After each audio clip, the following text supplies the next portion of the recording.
All right. Welcome back to the Week 6 Geeks Vegas Lines Daily Fantasy Football and NFL Betting Angles podcast, presented by DFS Army and sponsored by Fantasy Draft, the home of rake-free fantasy sports, and Overlay DFS, home of sit-start progressive jackpot contests. My name is Kevin Allen. I am your host for tonight, and with me, I've got my man, Season Long Sez. Hello. What's up, my man? How you feeling? So good to be back. It's a busy week, just like it is for everybody. But when we get together, the three of us, this is one of my great pleasures in life. I do have to admit. I agree. This is one of my favorite hour and a halves of the week. Talking gambling, talking DFS, talking football. The best. With us, as always, John Alessia, aka Statsational, betting guru. What's up, John? What's going on, guys? A little bit different background. I'm what's on the road this week. I'm on the road. What swarthy hotel are you in there? This is not a hotel. This is an Airbnb. So I am. It's a road game for me. There we go. Now I heard your NFL bets did pretty well last week for the Beat the Bookie crew. Yeah, the Beat the Bookie. All the guys are really doing well. It was a good weekend for everybody over there. Everyone's NFL did well. I think the worst anyone did was one loss. I was 5-1-1. Ryan is just tearing it up on the college football. So things are going well with the Beat the Bookie guys right now.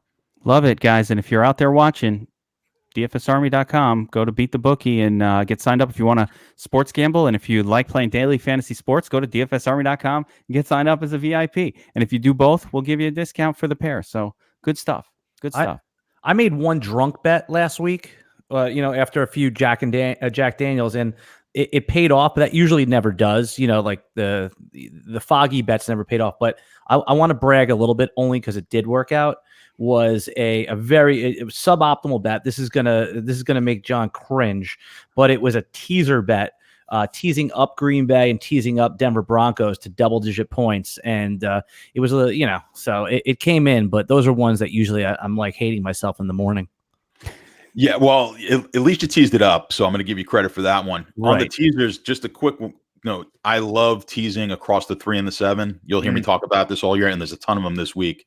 And, if you go over to Beat the Book, we're not going to get into much of that now, but teasing across 3s and 7s, whether down above the 7, down to under a 3, or below the 3, up over the 7. Those are the really money-making teaser bets. Does that include 10s, like teasing through? No, because almost 40% of the games will land between a 3 and a 7 in the NFL. So that's where all your value is, being able to cross those numbers. Yeah, and conversely, and the last thing before we move on is teasing through 0 the opposite way is probably the worst thing to do.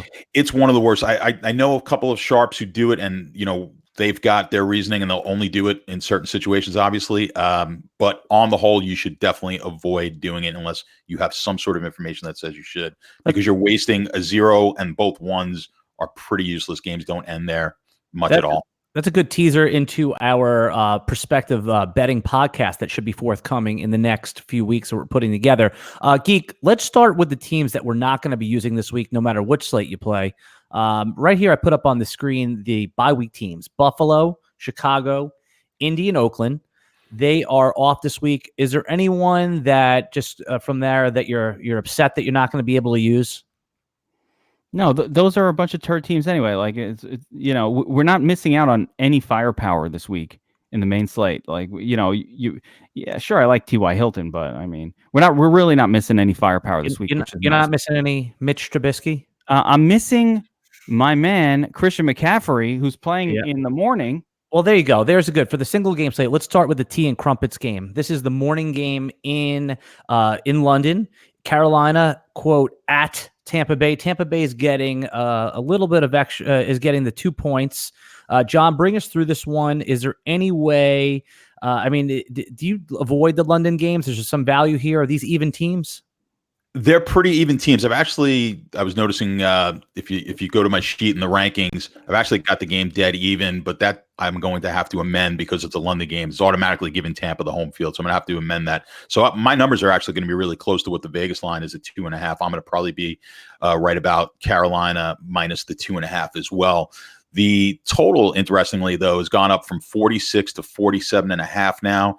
and the money is pouring in. About 80% of the cash is coming in on that over, and 61% of the tickets. So these two teams played pretty recently. I think, what was it, 2 weeks ago, maybe 3 weeks ago, on the Thursday night game. Was not much of an offensive battle. That was the last game Cam played. And if you recall, they were stopped on the 1 yard line. Old Cam probably just takes that in himself. They ran that trick play with McCaffrey. Didn't work. And only 34 points in that game, 47.5 now the total, and everyone's coming in on the over. Could see some fireworks in this one. Nice. Yeah, no, I'm looking forward to it. Geek, before you bring me through the players and the questions are starting to pile up in the chat room. We'll get to those as well. I told all the people there, hang in there. But I've been trying to talk the DFS Army people in the Slack chat off the Mike Evans ledge. Now you're heavily invested in Mike Evans in your dynasty leagues. Just please tell them that you don't worry about this kind of stuff, that you just put him in every week and you get what you get at the end of the year. Yeah, I mean, my goodness, if you're playing season long, don't worry about his 0 from this past week. Mike Evans is a player, and I've had him for years in one of my dynasty leagues, that does not respond well to elite coverage, cornerback play. Like, he just doesn't. So I believe last week was Marshawn Lattimore. I'm not even sure if Marshawn Lattimore, thanks man. I'm not even sure if Marshawn Lattimore is elite, right? But that's just what Mike Evans is. It's really helpful to watch it because, listen, if Xavier Rhodes is on Evans this week, I'm not going to play him, but if he's on your season long team, just leave him out there. All right. Just don't fuck around. Okay. Leave your studs in. You're not going to, it's like trying to time the stock market. You're probably not going to do a good job at it. Just let it ride. Well, and isn't that true with receivers? Receivers are so volatile week to week that, especially from a season long perspective, you just draft them and put them in there. That's why going receiver early is an optimal play, I think, in season long. And you could play the matchups more in DFS like you're talking about now, but running back seems so much more fungible. You could project those running backs. Isn't that true, John? Like the Matt Breidas, the Phillip Lindsays, the ones that you get later on. Yeah, I mean, the whole season-long thing, the zero running back strategy. I'm definitely a fan of that, and I'll try to stock up on wide receivers early, and that's why we talked about it on the cast. As far as DFS goes, why I like to be under the market, or I tend to be under the market on a lot of these wide receivers, and over the market on the quality chalky running backs for that reason right there. Geek, now, even though this is the single game slate and it's not going to involve the main slate, just talk briefly then, just hit on it quickly. Is there any way that a smart DFS player could fade Chris Godwin or Christian McCaffrey ever again this year? Not a smart one. Listen, I won a pretty big single game contest where with a lineup that didn't have Christian McCaffrey in it, but in a single game, when they played Tampa, I think I won that contest on DraftKings, and that was a 23K win. And my thought process wasn't trying to get cute and not play Christian McCaffrey. I just figured, listen, this is the most expensive guy, and if he's not the nuts captain, then I'm just going to make some lineups that don't use him at all. Because if I'm paying up and then doubling that, like if he's doing what he needs to do, he's probably going to be the captain, right? So he's the MVP, like he's that play. So all I did was I made 5%, 20% of my, I think it was Godwin actually captain who won me the cash. But I just said, if I'm not going to put Christian McCaffrey in here, and I put him in 80% of them as the captain. So I said, for the 20% that I don't use him in, I'm going to just not use him at all in the lineup. And that was that bad game he had against Tampa. And I got the question today, can I fade Christian McCaffrey in Tampa because he didn't do well in the last game? And the answer is no. No, that last game was a Thursday game, and they just didn't game plan to give him the ball out. I think they just played a few days before on Sunday, so they figured, let's not pound this guy. It's only been a couple days rest. I really think that's what it was, because, yeah, Tampa's defense is very good, but I mean, they ain't that good. Well, he didn't get a lot of action in that game, if I recall. I don't have the numbers in front of me, but yeah, he was not utilized all that much in that game. Yeah, it was just part of the game plan. Like, he didn't get his 35. If he's not going to get 30 touches, he's a regular running back. He's a talented running back, but his superpower is 30 plus touches a game. Yeah, well, they've got the bye, as everyone does, I believe, when they play in London. They'll have the bye next week, so we could be looking at a different strategy with him this week, especially since they lost the first one. Interesting. All right, let's just knock through some of the comments, and we'll move on. Mason World says, looks like an episode of Perfect Strangers.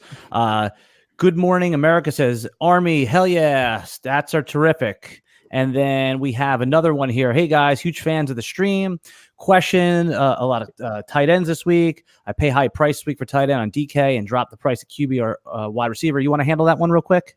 I love the tight end position this week, and there are not a lot of them. There's like 5 that stand out so extreme above all others that there's really no reason to look outside of, Disley, who's at the bottom of my list, and Hooper is in the chalk spot against Arizona. You've got George Kittle in a sneaky spot where I have a big explanation for why I love him. Zach Ertz taking on Minnesota in an incredible spot as well. Minnesota been giving up a ton of action to the tight end position. And then Kelsey, who is scary to pay up for because he ain't doing shit, is the GPP sort of, I can win my tournament with this guy because no one's rostering him at this point. We'll handle all that. And again, streaming live also adds a whole. I know in the past, Geeks Vegas Lines was a podcast, would give out information, but the interaction is great. We love it. So keep it coming. Oh, look at this. My own mother says, sounds great, Alan. Enjoy listening to you. I mean, what the hell is she doing on this thing listening to it? I thought she'd be watching the MMA pod, not this one. All right. Thanks, Mom. All right. Moving on. We'll get to more of your questions after. That's awesome. All right. Next game that we're going to take a look at. This one is on the main slate. Cincinnati at Baltimore. Baltimore minus 11, John. Lamar Jackson, little bit of a down week in fantasy last week. I actually played him, benched Deshaun Watson and his 56 points, and is the weekly choice I have.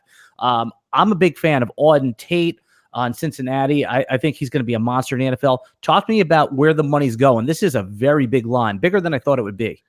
It's bigger. It actually opened to 8.5, went up to, it was 12 earlier, and depending on what you're looking at, 11.5 in some spots. So the money's fairly even. I mean, it's pretty much 50-50, and the tickets are close to 50-50. Where we're seeing the big discrepancy in the money right now is on the total. So the total's up from 48 to 48.5, but 73% of the money, 63% of the tickets are on the under.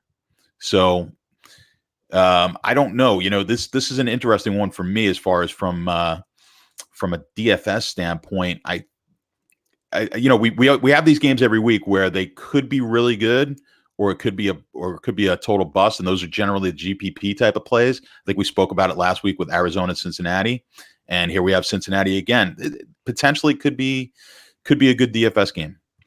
Geek, I read online, I was actually, there's all these statistical sheets that come out. The Ravens defense might be someone to target in the passing game. They're letting up 300 plus yards in 3 straight games is what I read. Are you going to go in with me? Are you going to stand on the Auden Tate hill, or are you just going to go Tyler Boyd and play it safe?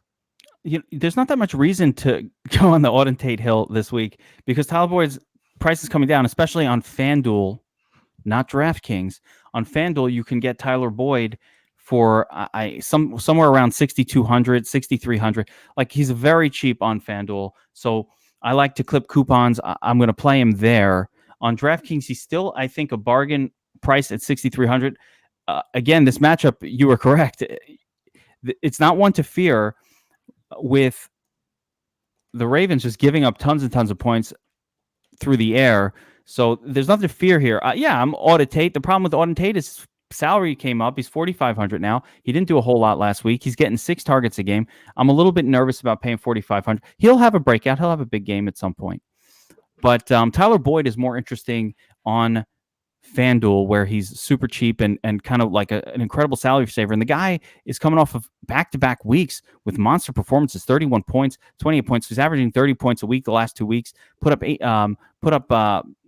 31 points. No, he had a 25-point week a couple weeks back, and then some shitty ones in between. Actually, here I had the wrong screen up, but nonetheless, coming up a big game, and he's cheap on Fanduel. I like the play. As far as this game goes, though, I think the most interesting angle is going to be on the Ravens side, where we have to decide: is this a Lamar Jackson game, or is it going to be another Mark Ingram, vulture fest? Mark Ingram has not put up eye-popping numbers at all this season. He had his most carries in a game last week with 19 carries. You said Mark Ingram, Geek? Mark Ingram, yeah. Yeah, he had that one monster 3 touchdown game, but outside of that, it's been a little No, I mean yardage wise. yardage wise, right? Touchdowns, right. Yes, he's going to get the football at the goal. That's what I mean, yardage wise. He had a big fantasy points game, but even in that game, he squeaked past 100 yards and got those 3 touchdowns. He got all the luck on his side. That's what happens in these games. A pass catcher catches the ball, he's taken down on the 2-yard line, and that's a lock touchdown for Mark Ingram at that point. They give him the football at the goal line. So I'm still struggling on whether Mark Ingram is cash playable in this spot. And for me, Lamar Jackson, definitely a tournament play only. I don't trust that at the salary they have him, that he can outscore Mahomes, Deshaun Watson, all those guys who seem much higher in terms of their floor, both in cash and higher ceiling in tournaments compared to a Lamar Jackson. For Lamar Jackson to put up a tournament winning score, one of Marquise Brown or Mark Andrew, one of these guys is going to have to go beast mode. I'm also, our friends at rosterwatch.com are sending us a weekly scoring and red zone distribution report to use. And I'm going to be studying that thing like it's the Torah, man. And I'm going to give you, you were talking about Mark Ingram having a little touchdown deodorant in that one fantasy game where it really drove his fantasy value. So once I get my hands on that report that they agreed to help us out and send, we're going to be talking about that on our Friday Flex pod as well. That's going to be real useful information from a DFS perspective. Real quick, we're going to take a break to talk about our friends over at fantasydraft.com.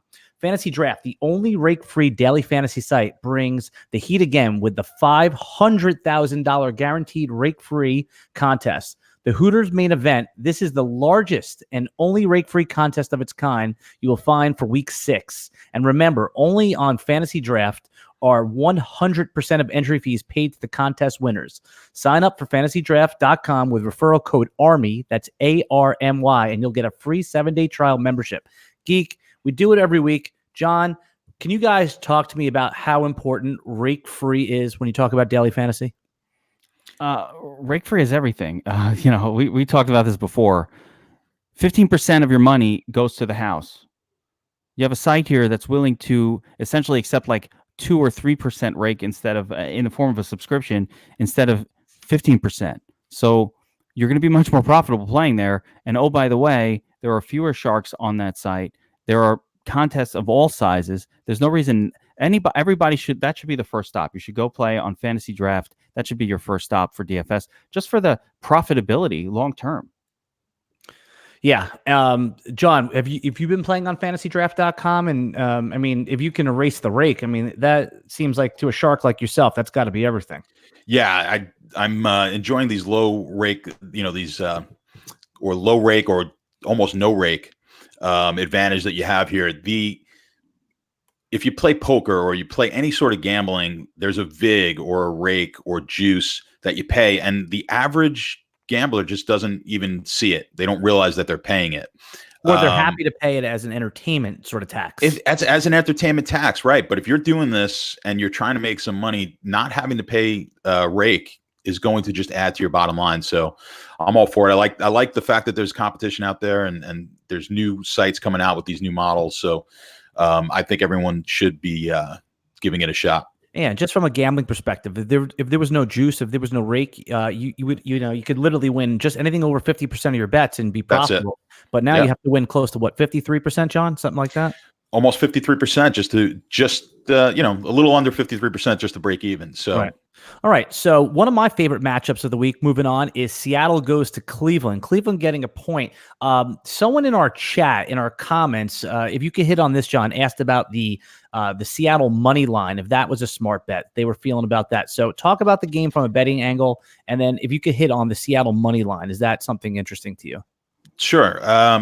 First of all, from the betting, what I'm looking at, they had it opened at Cleveland -2, and I believe that was before Monday night's game. So this kind of gives you an idea of just how important perception is.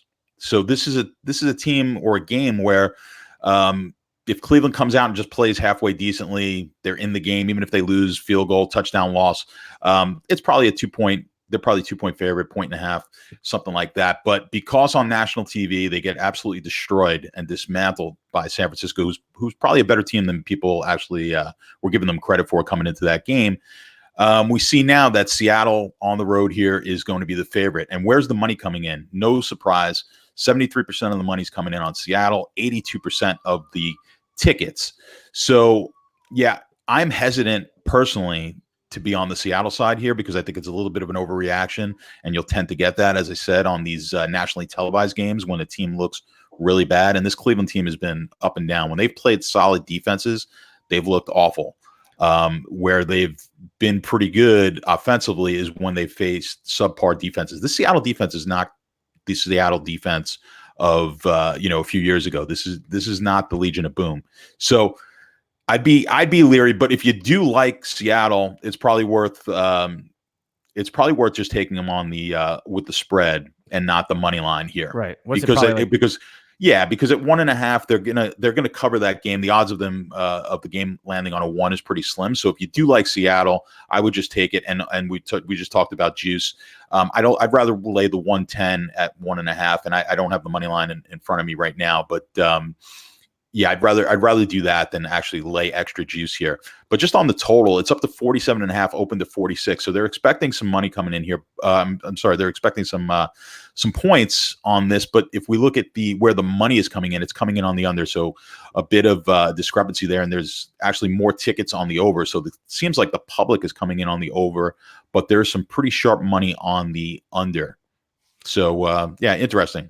Yeah, if there's one thing I've learned about football and fantasy football and betting, it's always fade the hype. It seems like the hype on Cleveland has been a seesaw. When everyone thought they were, they basically had their Super Bowl parade over the summer. I took the under on the totals, and then when everyone thought they were the worst team in the NFL this year, I started putting some money on them there. Definitely fading the hype. And speaking of hype, Geek, talk me through a little bit on the DFS angle. Did Gardner Minshew steal Baker Mayfield's abilities? Gardner Minshew is who we thought Baker was. Listen, first things first. What we saw last week, yes, Cleveland, a little bit of disarray for sure, but more so, that San Francisco defense is freaking amazing. They are good, and people are sleeping on it.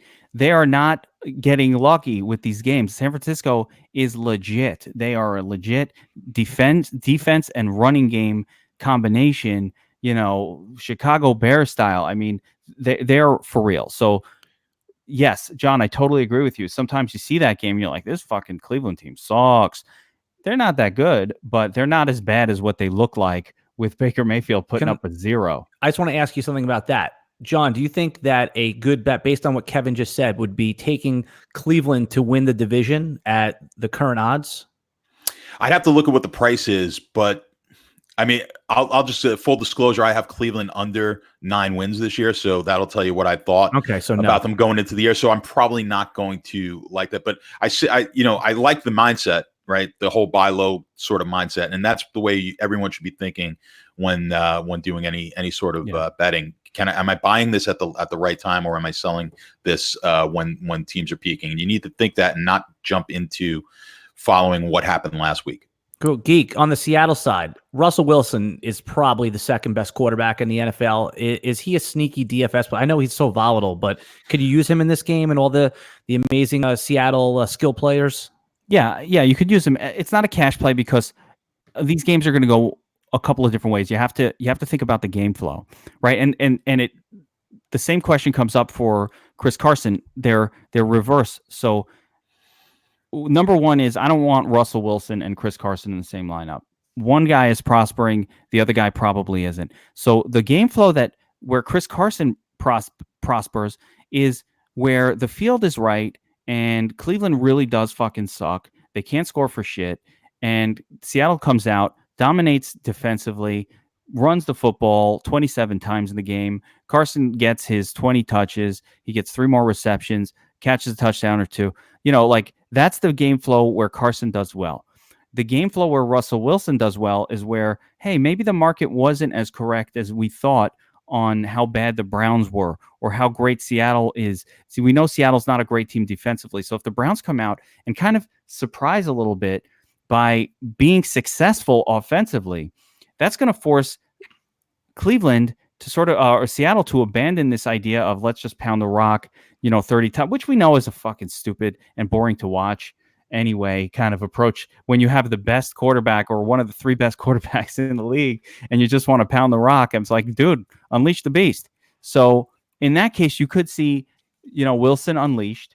Wilson does great when the opposing team is scoring and he's forced to score because he can do it. So it's just a question of, will they unleash the beast? And you never know for sure. So he's never really cash viable for me unless it's against a team that's going to score like crazy, like Kansas City or Atlanta, where they're going to be scoring, so he's going to have to answer. But in a game like this, it could also just be an ugly, kind of bad offense / run, third down, punt. Like we could see a lot of that going on here too. So I could see a lot of ways that this game could play out. And the biggest consideration for me all week has been, can I trust Chris Carson in cash games? And I'm leaning no. One of the going back over to the Cleveland side just for a half a second. I mean, Odell Beckham has been so disappointing. I saw a trade go down in one of my season-long leagues today, and I didn't blink an eye at it. Odell Beckham was traded straight up for DJ Shark, and I'd rather be on the Shark side for the rest of the season. That guy is a rising star in fantasy. Now, again, obviously we know on abilities that Odell Beckham is the best and most talented wide receiver in the NFL. But right now, Baker Mayfield is playing poorly. They distribute the ball around, whereas Gardner Minshew is targeting DJ Shark in the end zone. And the guy, again, for fantasy rest of season, I know what you're saying. What looks like an overpay today may not be tomorrow. It's a controversial stance, but I was the only guy that sided with the DJ Shark side when the owner did it. Look at this real quick. We got some nice feedback actually coming here from Vast Obliterator. Keep up the great work, gents. Good listen to y'all. Thanks, Vast Obliterator. We appreciate that. Good Morning America says Preston Williams looks like a winner this week. Volume and the toilet bowl. John, real quick, are you a Preston Williams guy? I'm gonna probably be shorting that game. Okay. If we're talking about it on a DFS standpoint, but we'll get up to that one. All right, moving on. Geek, that was a great breakdown of Seattle and Cleveland. The game I'm looking forward to, I live out in mustache land over here in Jacksonville, so New Orleans is going to come to town. Jacksonville, favorite. I love that we have Gardner Minshew. I love that Jacksonville in this game. I think that this team has got a lot of confidence. The money, the probably the trendy square money is probably going to be on Jacksonville. John, is that right? And also, I just want to see what the heck happens and which team. I think New Orleans could end up trading for Nick Foles if Drew Brees can't get back in time. Well, Nick Foles has found himself in some interesting situations here, I would guess. But this guy, I mean, won Super Bowl, and he's making himself quite a bit of money all around. But he's a mercenary, baby. He's a mercenary. But betting angles. Where's the money going on this one? Yeah, maybe you'll be surprised then. So the tickets, which usually indicates the public, are hammering New Orleans, but the cash is on Jacksonville. So we've got 60% of the money coming on Jacksonville, while 76% of the tickets are on New Orleans. The game really hasn't moved. It's been won all week. And if you look over at the total, it's moved just a half point from 43.5 up to 44. And we're seeing a huge chunk, 80% money, while 57% of the tickets are on the under. 85% of the money is on, 57% of the tickets is on the over. 85% of the money on the under. So a little unusual as the line has moved up, but we're getting a lot of money here on the under. Who do you like? If you were forced to put on, if I gave you a crisp $100 bill and I said, John, if I lose this, I'm broke, man. Who should I put this on? Just looking at it, I'd probably take New Orleans plus the 1. I think they're the better team.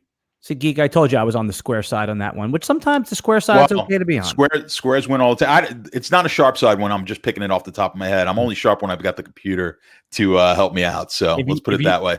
Geek, if we unplug him, he loses his superpowers. I have none. Yep. This comment from Browns B. What? I'm assuming that was at my hot take of GJ Shark over Odell Beckham. No, I'm pretty sure that's a Browns. That was our ripping on the Browns. Okay. All right. I'm pretty confident that that's what it was. Geek, Gardner Minshew for me is out of the bucket of, hey, we'll see. Had a rookie guy came and had a good game. For me, he's in the circle of trust. He's a starting fantasy QB. And starting doesn't necessarily mean top 12. It could mean like top 18 because some teams roster more than one. Is he a player in DFS and that Jacksonville passing attack that you're now actively going after? Listen, not weekly, but I mean, if you're going to go up against New Orleans, and we know New Orleans, not that great against the pass, pretty good against the rush, then yes, you have to consider Gardner Minshew. You have to consider him in this spot. Last week or any week, anytime you're facing the Saints, and especially if you're not at New Orleans, that pass defense is exploitable. And we know the Jaguars really want to run the football. But yeah, you're talking about DJ Shark. I'll mention Dede Westbrook here because the Saints do have fairly high quality. We saw what Godwin did to these guys out of the slot, and that's where Dede Westbrook plays. So, everybody's going to be on DJ Shark here. Again, we just saw a similar matchup play out where Evans was on the outside and he was being covered by a better cornerback, and you had the slot guy kind of go bananas for Tampa. And now we're going to see the same potential scenario with Dede Westbrook, who no one likes. But he's coming off an 11 target game. I mean, what's wrong with that?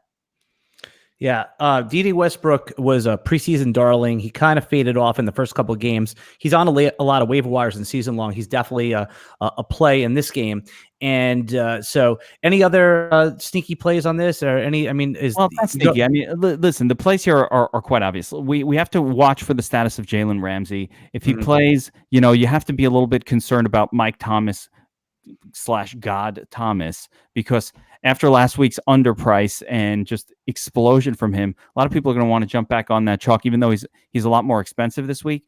If Jalen Ramsey is going to be on this guy, it makes me less excited about him receiving passes from a Teddy Bridgewater. Look at this, right on cue. Uncle, good morning, Mark says 2-glove Teddy, he calls him. There we go, 2-glove. So wait, don't mess up my train of thought. Hold up. So, Alvin Kamara becomes very interesting. I don't think a lot of people are going to be on Kamara. He didn't have a big game. He's not been in the sort of big games discussion outside of that one game at Seattle. He's kind of been right at the same spot, 17 carries, couple of targets, not the same type of production that he had with Drew Brees. So there's a little bit of volume concern here for 8K. But in a tournament, I don't mind messing with that because we know his upside. And the Jaguars are probably more exploitable via the run than the pass. So the final one is, and this is the big one, and I'll even throw this over to you, John. The biggest one here is Leonard Fournette. He's getting usage elite, but he's taken on a Saints defense that is very good against the run. They're traditionally very good, and they've been pretty good this season. So should I go with the numbers, John, or should I go with my eyes telling me this guy's getting 20, 30 touches a game? Yeah, I kind of like Fournette here. I mean, football's all about it's all about how much volume are you getting, especially at the running back position. And, unfortunately, it's not as much about talent, although I think Fournette's one of the more talented backs in the league. From when I watch, and he gets 4 yards on nothing more than just about any back that I've seen. So not a knock on Fournette at all. But when a back like him is getting that kind of volume, eventually you have the potential of it popping. I mean, that he had 200 yards 2 weeks ago, and it wasn't like, he was having a good game, but it happened really quickly late in that game. All of a sudden, he popped for all this yardage. So I think it's real tough to start fading Fournette any week. My question in this game is Teddy Bridgewater. He was in the the Millie lineup that won last week. And we've talked about it before, how this Saints offense, even under Drew Brees, was kind of looking more of a run type of an offense. And they certainly were looking that way on the Bridgewater. And then last week he explodes. So I think last week might have been an anomaly, and you're going to get a little bit of an overbuy here in the markets. I would go back to being very leery that Bridgewater can put those kind of numbers up again. Let me throw this out there to complement what you just said, because it also comes back to something I was saying before. Tampa is a very good run defense, and they can't stop the pass, right? They were coming in now, DVP, whatever. They're number one right now, Tampa. So they're doing a great job against the run. Again, they stopped Christian McCaffrey that 1 week. Didn't get a ton of volume, but they're ranked very, very highly. So that was just the numbers playing out in front of us, where Tampa, how are you going to attack them? You got to attack them through the air. And so the Saints adjusted to that. and they created an aerial attack. I think Teddy Ginn Jr. got a touchdown. Mike Thomas got a couple of them. So, and that produced that incredible game for Teddy Bridgewater. Whereas I agree with you, I would not expect that to be a regular thing. And this matchup flips back where the Jaguars are probably more attackable via the run than the pass. Just one quick point, and I know you've spoken about it, sometimes you don't like having running backs in the same game by two different teams, like opposing running backs. This might be a situation where you can have it. That's it could be. It could be something that people don't have. Yeah, in a game stack, I don't think you could play Alvin Kamara outside of a tournament play. Definitely tournament. Yeah. If you're going to have the two running backs in the same game, they probably have to both be pass catching running backs. Is that safe to assume? Usually it would be that way, but in this situation, I mean, Fournette's pretty much, or they are throwing to him more, but it's just a situation where if you really feel like the game script is going to be one in which both teams are going to try to run the ball because the weakness on the other side of the ball, and the strengths on the other side for each team dictate that. I mean, it could be an option here, and with 150 lineups, I'm sure I'm going to have a couple of those sprinkled in. Yeah, and then just to sprinkle in a little cap on this is that from a season-long perspective, I was urging the DFS Army to pick up Raquel Armstead, the fifth-round rookie running back that the Jacksonville Jaguars. Fournette has not exactly been a picture of health over his career, and should he go down, you talked about the usage. The Raquel Armstead is literally the only game in town over there. So that just a little ad there. Let's take a quick break again, guys. We're going to talk about our friends over at overlaydfs.com, the Stardom Situm game. Tired of having to pick the perfect player at every position in order to win your salary cap DFS? Tired of having your salary cap lineup out of the running to win the money in the first 5 minutes? Does playing salary cap DFS feel like a job and not a game? Want a fantasy game where the pros with 150 lineups and computer algorithms can't dominate? OverlayDFS.com has a new revolutionary start-sit game for fantasy sports. They are the home of the single-entry GPP. Here's how you play. Simple start-sit format. You're going to make 12 start-sit decisions from 30 matchups that they present to you. A win, loss, or tie will be awarded to your overall record for each decision. Records in the top 10% of users win 9x your buy-in. 9 times the buy-in, guys. 12-0 records will win the guaranteed progressive bonus. All matchups are player versus player, and who will have the more fantasy points. Usually, if you go about 8-4, you can win or cash. Sometimes 7-5, and then sometimes 9-3 if it's a tough week.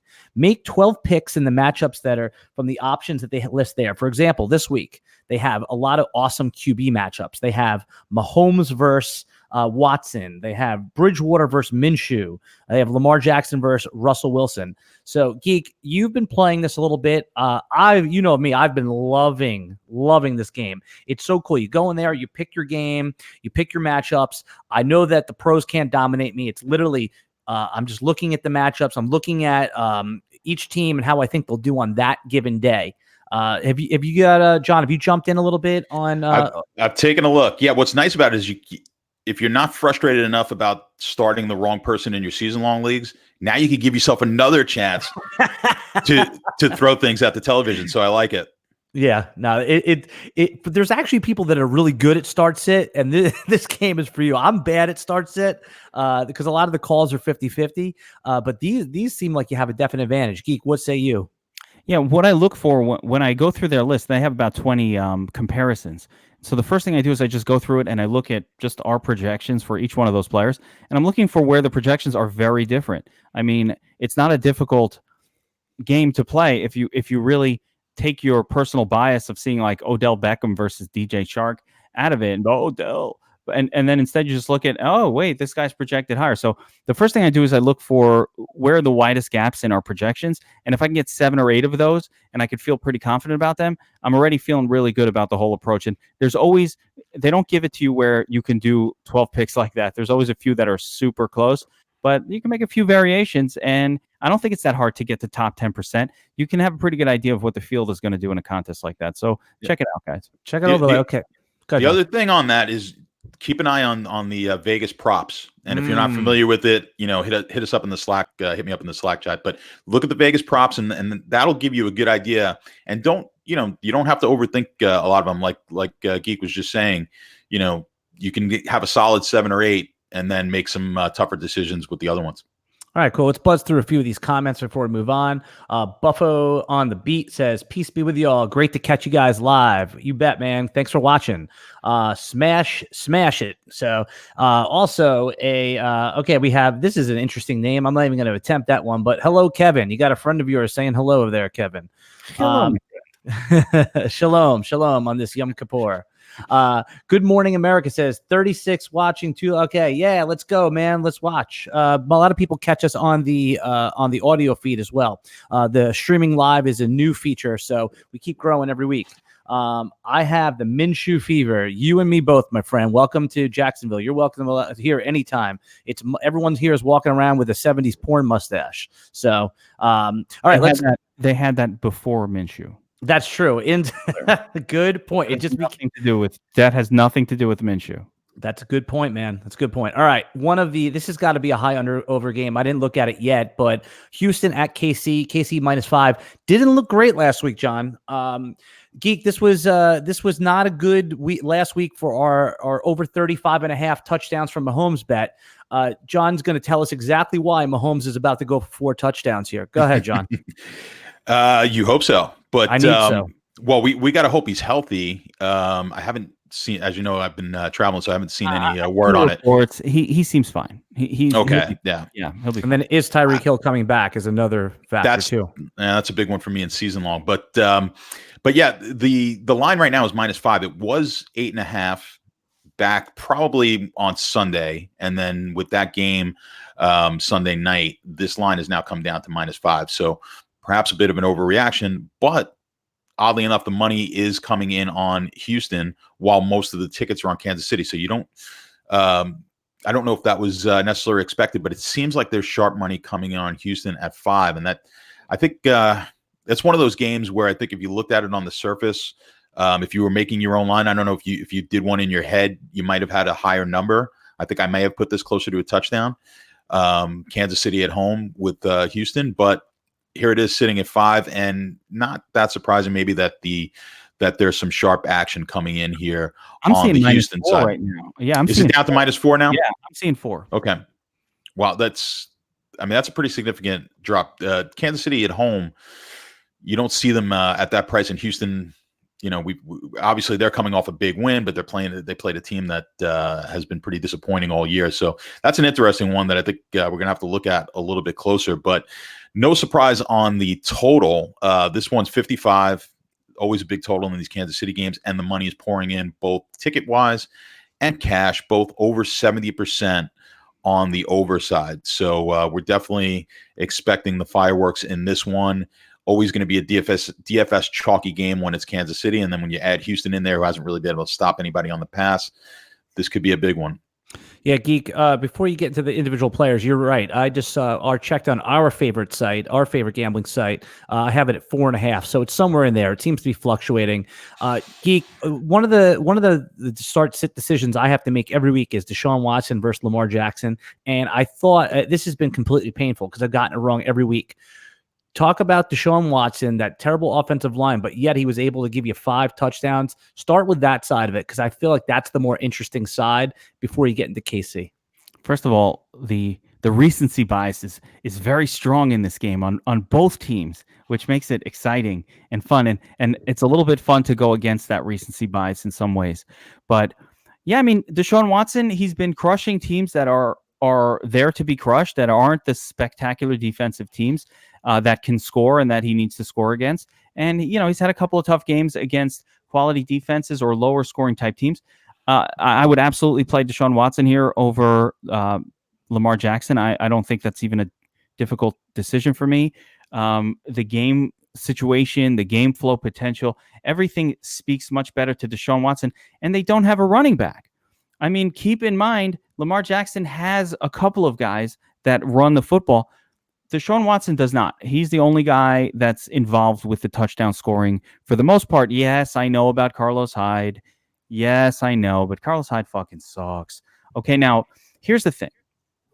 There's a little bit of negative recency bias going on with KC. Last week was a fantasy points bonanza across a lot of different games, and the KC offense was not one of them. So part of, I think, what's going on with KC is it's catching up to them a little bit. No Sammy Watkins, no Reek Hill. You've got a bunch of guys. You're popping Pringles over there. You're playing DeMarcus Robinsons, and you're paying up salary for Robinson and Mecole Hardman.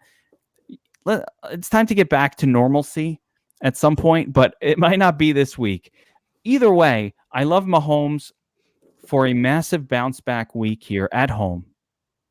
How many touchdowns? Passing. I think he's going to throw for 3 touchdowns here. That's what we need for the rest of the season. 2.33.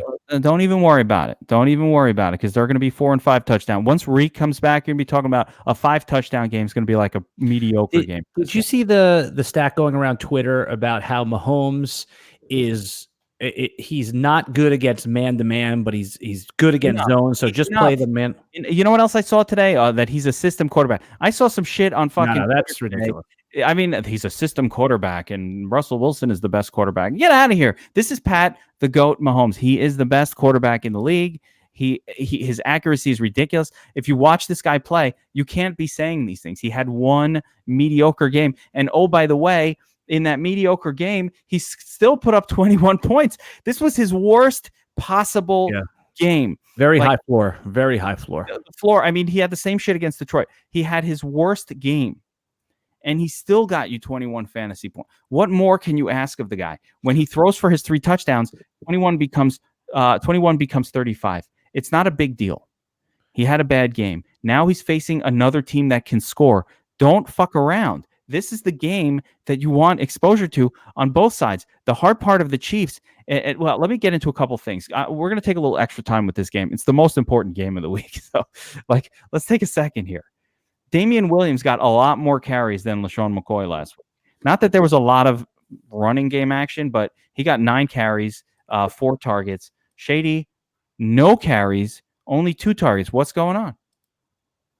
Damian Williams the guy now? I don't know. It looks good. So Damian Williams could be a sneaky play. He's my least liked play on the game, on this side because you don't know. But Damian Williams is playable, right? Now we've got a weird wide receiver situation for the Chiefs. I don't have the answers. I know, John, do like this for me because are you on board? I don't know. I have no idea. Well, you know what it is? It's like, everyone's like Byron Pringle came out of nowhere. Well, he was kind of like a dynasty thing. Like if you own Tyreek Hill in your dynasty league, you knew about Byron Pringle. So you knew he was talented. You knew the Chiefs cut him. You knew he brought him back. He was, a lot of these guys are the same profile. They're super fast guys that can get, you're on mute over there. You go. That are super fast guys that get down the field and you just don't know which one, but it's so hard to fade any of them. What I wanted to ask you, Geek, is Darrell Williams got blanked with a 0, but I'm not sure he's not the best running back on that team right now. I know from a DFS perspective, it's hard, but which running back do you think will be the best from a fantasy perspective, given their prices? That's why I still like Darrell Williams a little bit. No, he got nothing last week. You can't I know. He got a 0. No, you can't fuck with him. You've got to look at what you saw last week. A healthy Damian Williams is who they're going with. We can't take chances. I'm not taking chances with Darrell Williams. I'm not taking chances. Shady, even him. No. I want the guy who got the most carries last week. It seems like they want him to be the guy.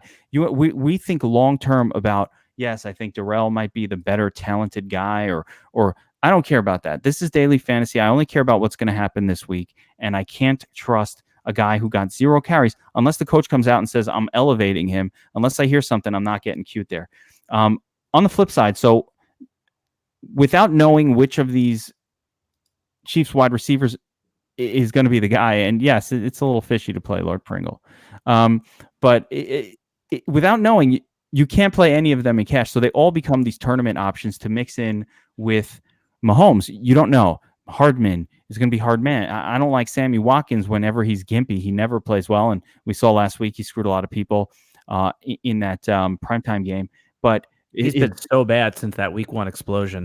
Well, that's Sammy Watkins. If he's not perfectly healthy, he's shit. And Tyreek Hill, maybe he's coming back. So we have to see. But I think the guy who could break out here, and it's not a great spot. It's not spectacular. I think he's going to be low owned. But Kelsey, I think he'll be low owned in this spot. And, maybe it's his turn to finally have a good game for this team. So I'm interested in that. Again, tournament only. Whereas the Texan side produces cash plays or more cash playable guys because they only have DeAndre Hopkins and Will Fuller that they throw to, and they really don't run the football. So, I mean, it's just these two guys, Kiki Kuti, if you want to throw that in there, but, or Kenny Stills if he comes out, but really it's just Hopkins or Fuller. And that's a more stable way to go about this game. But this game just screams, stack it up in tournaments, all different, every which way, and try to hope that you land on the right combination. John, tell me what you think about this theory. I was talking about this with some guys offline, and now, New England's had a lot of success shutting down the main weapon of teams. Do you think more teams are copying that? It's a copycat league, and is that why DeAndre Hopkins has gotten maybe the double team treatment and all the, he hasn't done much. He's been mostly a disappointment. How else do you explain DeAndre Hopkins' low production for this year? A lot of people took him as their wide receiver 1. And he would have been the number 1 wide receiver I would have taken. I didn't have an option for him, but I've had him in past years. I love DeAndre Hopkins, but yeah, it's an odd year. I haven't. I would like to go and look at some of the film on the Game Pass and just see how often he's being double teamed. But you talk about the Patriots that with shutting down the main option. I mean, they've been doing that for years, and other teams haven't been able to do it. So you still need to have probably the right coaching in there and exactly how to do it. It kind of sounds easier than it is. And Hopkins is a guy that he's been double teamed for years. All right. He's been the guy and he's still performed. That's why I always had confidence in him. So I don't know. I can't give you an answer without having really sat and analyzed it exactly what's wrong, but without knowing anything or seeing anything or hearing anything different, I have to still be on Hopkins here and just assume that he's ready for a breakout. And quite frankly, I mean, we've said this with other games in the past, but if this isn't the spot, we said this with Minnesota last week, right? I said maybe on the other podcast, I said if they don't do it this week, then when? Well, if Hopkins doesn't have the big week this week, I'm going to be very surprised. So I'm going to be hesitant to be fading Hopkins here. The issue with Hopkins has been they just don't throw to him as much. I mean, why don't they throw to him? Why is he being blanketed? Is he being bracketed? Is he being triple? They switched it up. If Fuller was open, yes, he's demanding the coverage. But watch what happens in the National Football League. Teams adjust. Everybody saw the coaches from the Chiefs saw that Will Fuller was the man last week. That he got 4 touchdowns. They're going to adjust to cover Fuller. They're going to send the safety that way, and that's just going to open things up for Hopkins. So you definitely want that. When somebody zigs, you want to zag, and when people are looking at Fuller, we want to go back to Hopkins. We just want to be sharper than the field if we can be, and especially with a jacked up Will Fuller pricing this week on Draftkings in particular. Yeah, he's not that different from Hopkins. I mean, at some point they got a little too close, a little too close to the Hopmosphere for my taste with Will Fuller right there outside of tournaments. Yeah, no, it's interesting that Will Fuller has these explosions. Was that his best week? Probably, but I saw in the comments that someone said he'll be over-owned. I'm sure that's kind of how DFS goes. Anything else on? You said you wanted to spend a little extra time on this before we move on. Have we said it all? Yeah, I think that's it. I mean, stack the shit out of this game, guys. Don't get cute. Right. Well, the one way you can differentiate is exactly that, stacking the shit out of it. So you might be able to throw, two or three options on one team with 2 options on the other team, where then you're more unique as opposed to just stacking one wide receiver with one wide receiver on the other side. So just an idea, throwing it out there. Extreme stacks. Four. Absolutely. Okay. All right. Moving on to the best game of the, Washington at Miami. You know what? I wouldn't be surprised. Miami's getting the 3.5 at home. There's a lot of interest in this game just because it's the 2 worst teams in the NFL. This could end up being who has the worst record in the NFL, and losing this game could actually be winning the tanking for Tua. But from a betting perspective, John, talk to me a little bit about why you'd even put your money on this Harlem Globetrotters versus the Washington Generals style matchup here. Well, I'm going to tease. I'll give you a little tease. I will have this game over at Beat the Bookie this week, so I really don't care if it's the 2 worst teams or the 2 best. So I'll be one of the only people watching this game.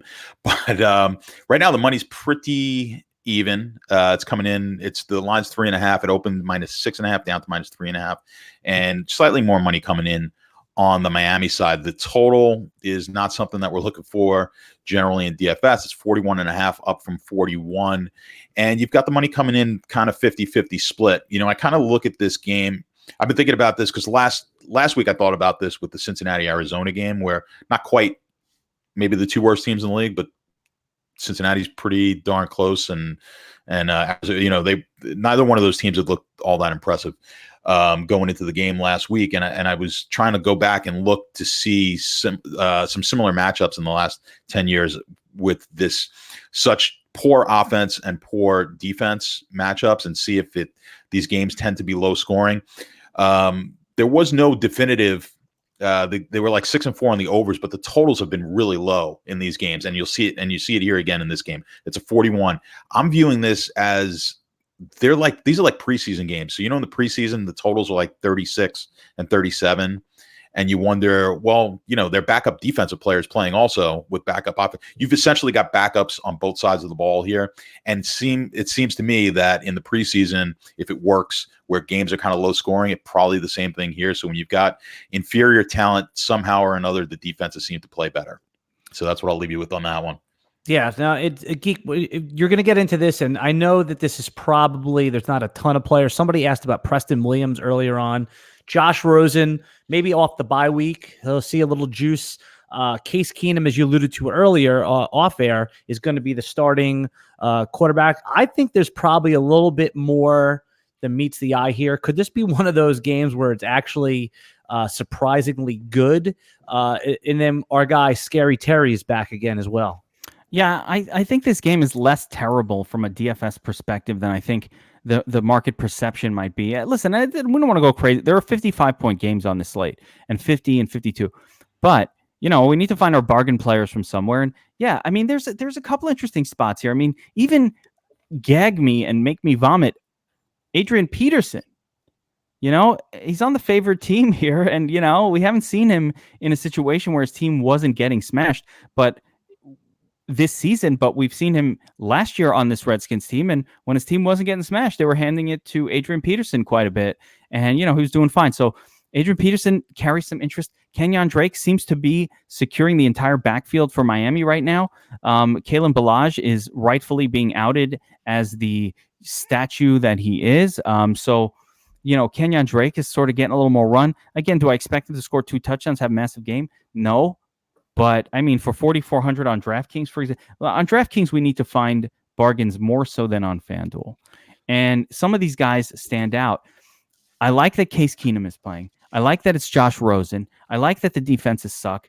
There's some interest here. Now, Scary Terry at 6K, man, that is scary. They made it scary with Terry at 6K. Yeah. I'm not paying that.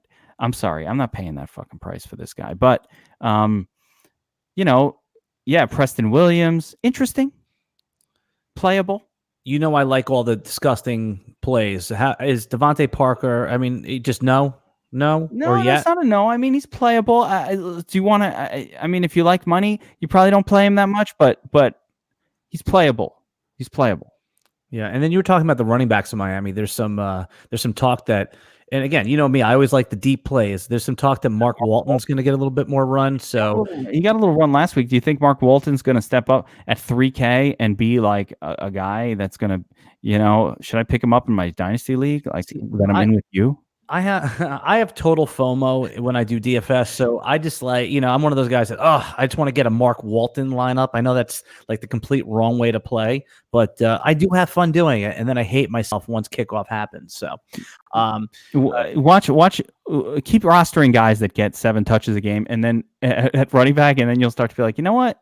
It's a lot more fun to play DFS when my guy's getting the ball 26 times a game. I'm a self-hating DFS player. Moving on, Philly going to Minnesota. Minnesota getting the home field -3. Philly defense last week, John. They, from a fantasy perspective, you kind of had to have them. If you didn't have some of those, it was a pinball week, but 40+ points from the Philly defense. I know that's not characteristic. I dropped them after that 40-point bonanza. Where's the money going? I like Philly getting the touchdown. I mean, getting the field goal because I feel like these teams are even.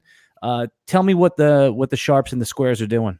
Well, it makes sense that you would like it because most of the public does here. 81% of the money is going in on Philly here at the +3. Game hasn't really moved much at all.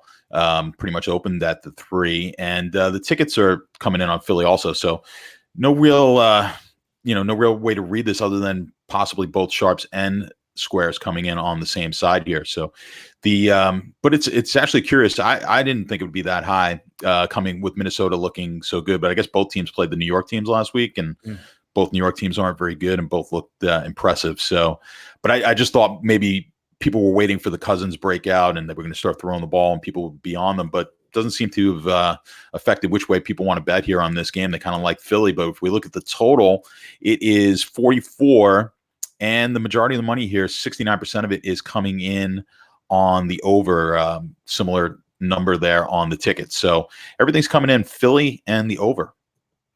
Yeah, I mean that but the Minnesota's D versus Philly's offense is a matchup I'm definitely looking forward to see. Geek, when you go through this as well, what are the key players that you like? I mean, Dalvin Cook is starting to kind of feel like just play him.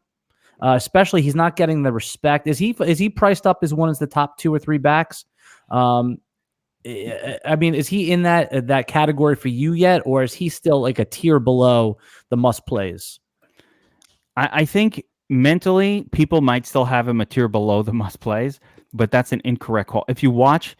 When you watch the tape of Dalvin Cook, it's not just the usage. You'd love him to be a little bit more active in the passing game, right? That's where he's not Christian McCaffrey just yet. But when you watch him play, he's so quick. He's so talented. The guy is always in the game at the goal line. They're always he never comes out.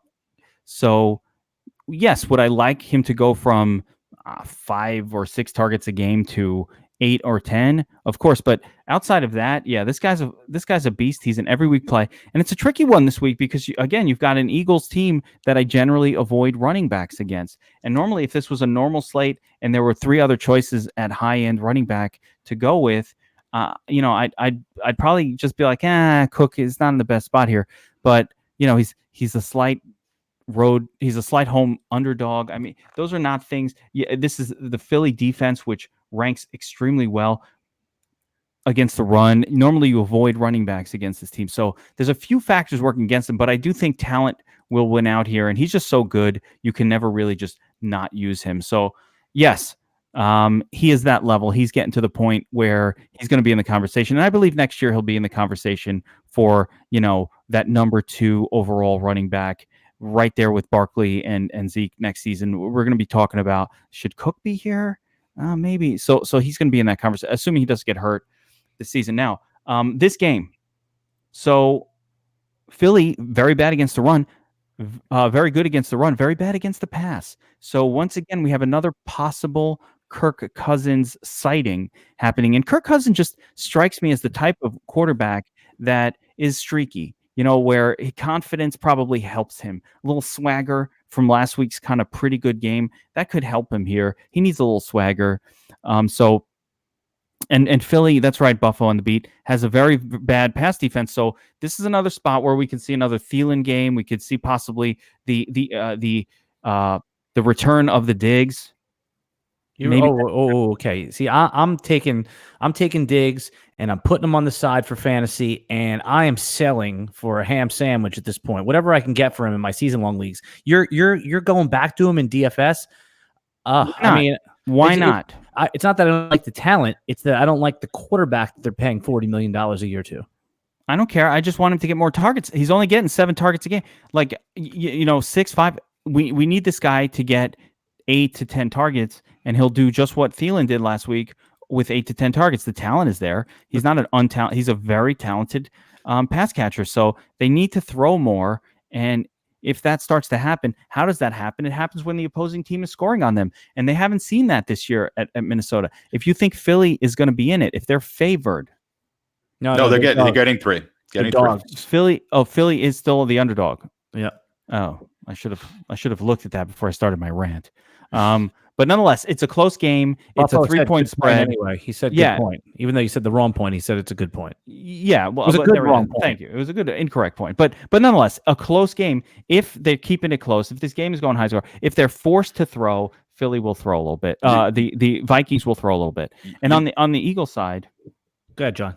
Well, Yeah, go just what I worry about with Diggs is Minnesota's that's an old school coach, right? I was just gonna say it. Were you gonna say okay? All over again. And I don't know if he's the type of guy who is going to just back down because he's got a diva type of wide receiver and let's throw him the ball. Now, last week they did really well throwing it, but it wasn't Diggs, right?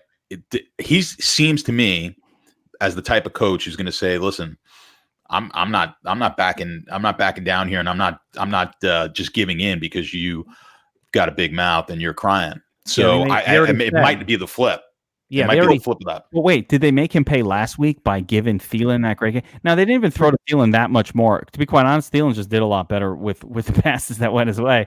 So it wasn't like, Thielen got 8 targets last week. Diggs is coming off of, all right, so 4 targets, a punishment game. But but also, in addition to that, just to echo both your point, is they actually fined Diggs for missing meetings. Like they sent him a bill for $200,000. They didn't scratch that off. When he got his paycheck, there was a line item that said minus $200K. That's not peanuts, man. He's for missing meetings. This was an Antonio Brown situation. Well, anyway, when I said go back to that, I'm not talking about I'm playing him in my cash game. Come on, let's not go crazy. First of all, he's way cheaper again on Fanduel than DraftKings. He's now sub 6K on Fanduel. He's under 6K on DraftKings too, but the salaries work differently on the two sites. So again, I'm going to put some exposure in my tournaments to this guy every single week because I know he has 30-point game upside. But am I counting on him in my cash lineup? Man, hell no.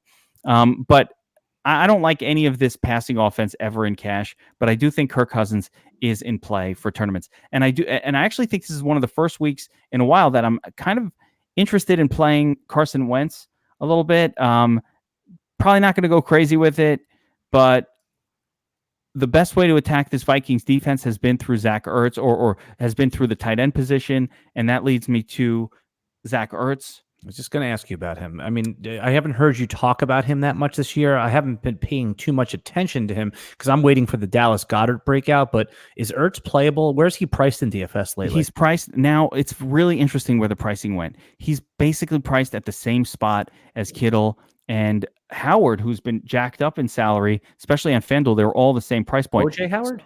Not OJ Howard. Hooper, not Howard. Hell no, not Howard. Sorry, I misspoke. Howard had a big catch last. He had a big catch last night. OJ Howard, you saw that? Yeah. At the Tampa game, yeah. Yeah. At the baseball game, he caught one. Did he? Yeah, he caught a foul ball. He finally got involved. Yeah, so that was the most catches he's had in a while. He finally got involved. Wait, let me throw up my tight end position here. So yeah, you have this grouping 54, 52, and it's the same on FanDuel and DraftKings with Disley, Hooper, Kittle, Ertz, and even Mark Andrews in the group. And this is going to be where your money is made or lost this way. I got excited about I normally don't like the tight end because I hated it last week. I love it this week because there's a lot of strategy involved at tight end week 6. And Ertz is squarely in the mix, even in a perceived tough matchup against the Vikings. The Vikings have been very vulnerable to opposing tight ends. So that's one of the ways I want to attack this game. I like Ertz. Yeah, absolutely. I would say, if Ertz went down, is Dallas Goedert interesting to you? Like, would he be a tight end that would be in a top 5 or 6 option? Potentially, yeah, he could get there. Goedert's got the talent. He's got the opportunity. He's on the right team. They like to throw to the tight end. I'm still stashing him like everywhere in season-long leagues. I really like him. It's one of those situations you're just waiting to pull the pin out of the gate. I don't know what you're waiting for. Ertz is there. The pin will not be pulled. It's like waiting for Alexander Matheson to have his breakout game. It's going to happen only when the guy ahead of him gets hurt. Right, but the idea is to stash guys. I can't stash everybody. It's cheap advice to say stash everybody because you only have 5 bench spots or whatever it is. Unless you're in a 45 bench league, you can't stash everybody. But it's about stashing those guys that if something happens, you can win your league, and that's obviously from a season-long perspective. Moving on, one of the other games I'm really looking forward to is everybody seems to have good games against Atlanta. John, Arizona is less than a field goal favorite at home. Kyler Murray finally, we bashed him a little last week. I bashed him a little last week, but finally looks like there's been a really nice running floor every week. The wide receivers there, it's going to be an interesting. I mean, Larry Fitz still keeps going. From a betting angle, I like Arizona at home. I was even thinking about buying the full point, paying a little extra juice, and getting the field goal and a half. All right. Yeah, I'm never a fan of buying it, and that's an expensive buy when you start buying around the 3. So like a minus 140-ish, right? Yeah, I don't like buying it. To me, if you like the game at 2.5, you like it at 3, and you're going to lose money in the long term buying around those around the 3. So I would just take the game if you like Arizona, but you would be one of the few people actually, because most of the money's coming in here on Atlanta. Ticket wise and money wise, it's over 80% of the action coming in on the Atlanta side. And as far as the total, I mean, this is one of the ones that we're looking at obviously for DFS because it's up to a 51.5 total, and the money has also been coming in pretty heavily on one side, and that is the over. So 95% of the money on the over. Atlanta has been disappointing as far as record-wise, and they have not been disappointing, though, as far as putting up DFS points in their games, because they can put points up, and they are really good at giving the points up as well. So this is one I'm sure, Geek, you are targeting. Yeah, Geek, I see he's for those of you listening on the audio feed, Geek is rubbing his hands together. He's foaming at the mouth. He can't wait to talk about it. And I'm doing the Montgomery Burns. Yeah. And please tell me you finally given some respect to my man, Mohamed Sanu, in this game. Oh, enough with Sanu.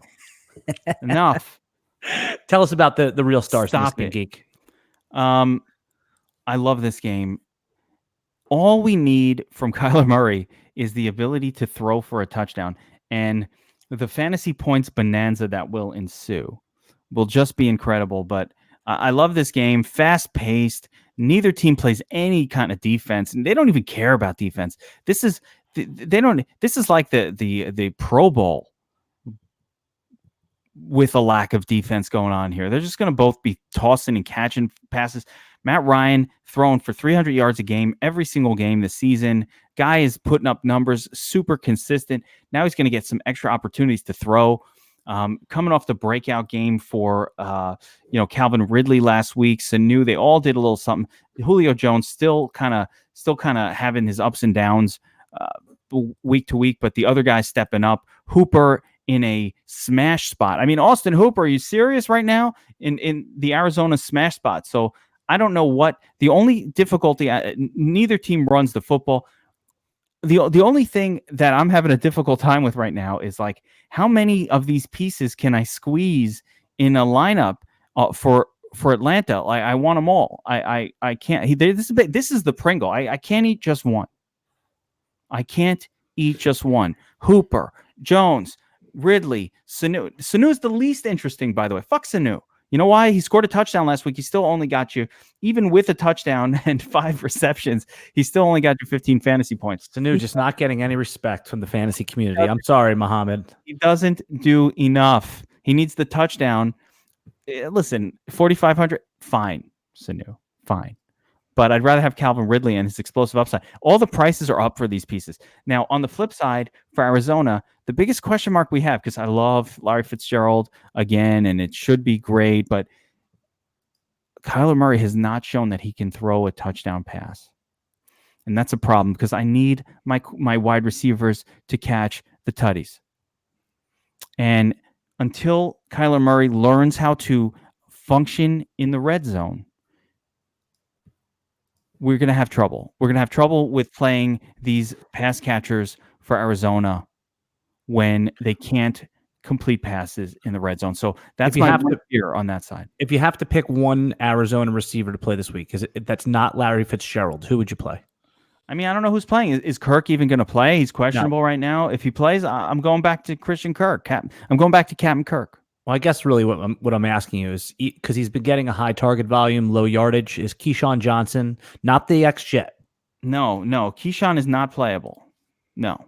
Okay. No. I mean, I like him long-term. I thought he was a good. Long-term's fine. He's not playable. He needs more volume. This offense doesn't throw for touchdowns. So if I can't count on 7 receptions from a guy and 10 targets, then we're really getting into some deep dive and stuff that it's too deep for me. Too deep for me. Fair enough. Playing John, too deep for you, or do you go with players like that in your GPP entries? I won't have. I don't believe I will on the Arizona side, but I might. I think the place to dig is probably on the Atlanta side of this game. And you like Sanu more than I do, is what you're telling me. Like who? Sanu more than I do. Yeah. That's basically you read into that well. Great minds think alike, John. Well, only because it's the same thing I was talking about with the Houston Kansas City game. In that, if you want to, it could be a game where you might want multiple options in the game. To be unique. So if you might have that extreme stack.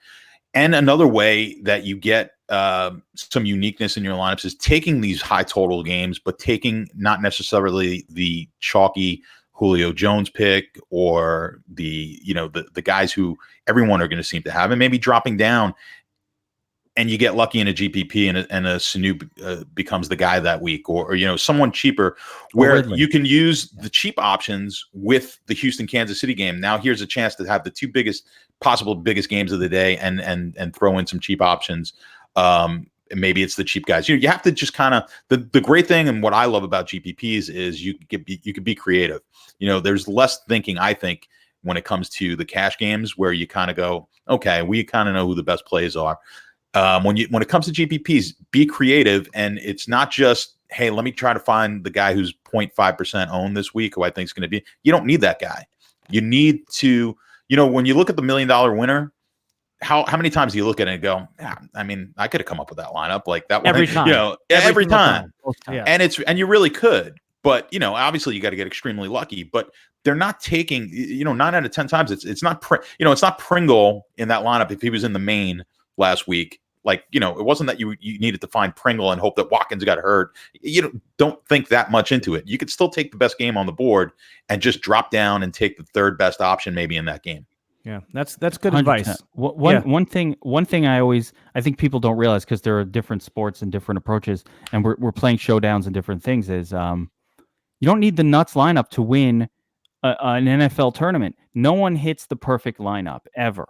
Like every single week, if you actually calculated the math behind what was the perfect lineup for this week, that is not what won the million. That never hits. So that's coming back to that Pringle play. Like I didn't need to find the 3K 0.05% supreme long shot that wound up putting up 28 points to win the contest, because no one else had that. It didn't matter. And you didn't need the perfect combination. So, yeah, it's better to put smart lineups in. And what I'll iterate here as something I was talking about on the Vegas lines, I think this on the Players Club VIP DFS Army podcast this week, was that when you look at correlations between quarterbacks and wide receivers, you'll notice higher numbers between the quarterback and their number 2 or number 3 wide receiver than the number 1. And so when a quarterback is really having an explosive game, a lot of times it's not because that WR1 is doing what he normally do. It's because the Will Fuller is coming out and going bananas in the game. Or in the case of Matt Ryan, it might be Sanu or Calvin Ridley who are going nuts, because Julio Jones is going to do his thing. But when the quarterback is exploding, a lot of times it's that number 2 or number 3. So that's just to sort of stack on the point that John was making there a second ago. Yeah, I just want to remind everyone, you're watching the Geeks Vegas lines, betting angles, and DFS plays. Like, subscribe, review, share it with your friends. We don't like to promote too much. We just like to get to the business edition. But once in a while, the Geek said to me, "Start promoting a little bit." He's like, "Well, we want people to like and subscribe, because when you subscribe to the channel, when we go live, you're going to get a little pop-up that says, hey, these guys are live. And then you can watch us and make your little comments and participate in the discussion. And, when you like the DFS Army channel in general, you're going to get all kinds of stuff. If you're watching this, you're going to get a lot of content that you like. Let's put it that way. If you like this, you're going to get a lot of other content that you like too. So sorry to cover your face there for a minute, John. If you sit up a little bit, you'll actually be in the glasses. Look at that. There you go. Right there. You have it right there. Nice. The glasses look good on you. All right. The Geeks Vegas lines brought to you again by overlaydfs.com and fantasydraft.com. Check them both out. Moving on. Next game, we got 4 games and 13 minutes to cover it, boys. We could do it. San Francisco going to the Rams. Rams getting am I seeing this correctly, John? Getting a field goal and a half, getting 3.5. I mean, no, the Rams are favored. Rams, Rams, Sorry, I said getting. It's giving 3.5. I'm in on San Francisco. I'm in on the Shanahan offense. I'm in on the defense. Why wouldn't all of the money be coming in on San Francisco here?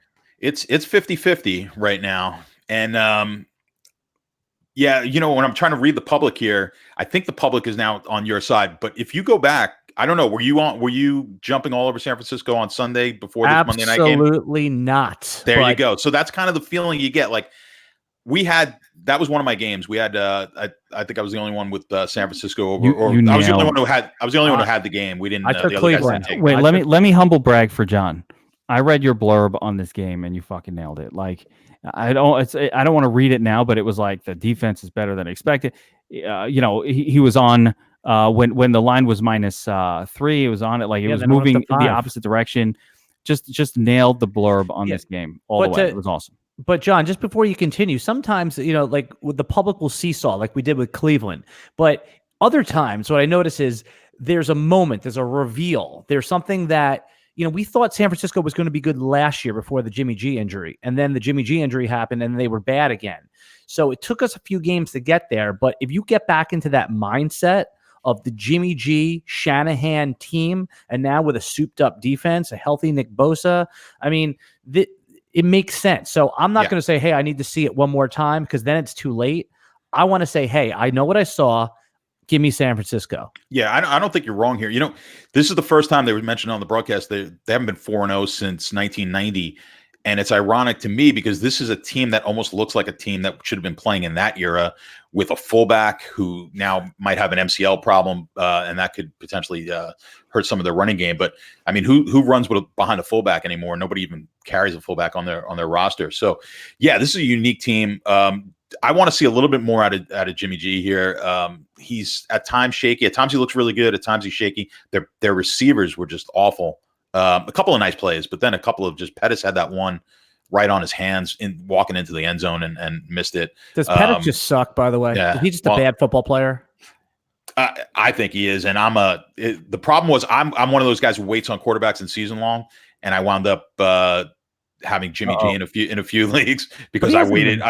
No, he hasn't been terrible. No. But yeah, so I was just kind of upset. That's a little bit of my own.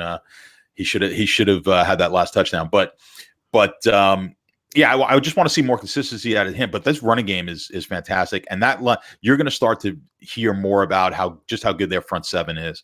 And this is an interesting matchup because obviously the Rams have some pretty good can play some pretty good defense. Yet you go and look at this total, and it's high, and it matches what my numbers have. I had it; it should be 51, but I think just in my own mind, I'm looking at these two teams. You've got a running team. The Rams kind of seem to be playing better defense than offense, although that changed in the Tampa game. But yeah, so my numbers kind of coincide with where the market is, and the market's taken this game significantly over. They are 87% of the money's on the over 50.5. It went up from 48.5 to 50.5. So I'm thinking that my gut feeling before ever looking at the numbers might be wrong. And this is going to be more action in this game than I maybe anticipated.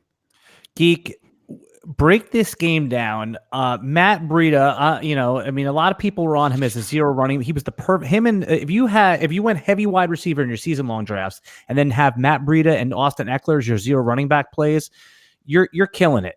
Talk to me a little bit about the running game. Can you actually use Matt Breida after that explosion? And then the guy I'm curious about as you go through it is, are you ready to call the most precious with his golden blonde hair, Cooper Kupp?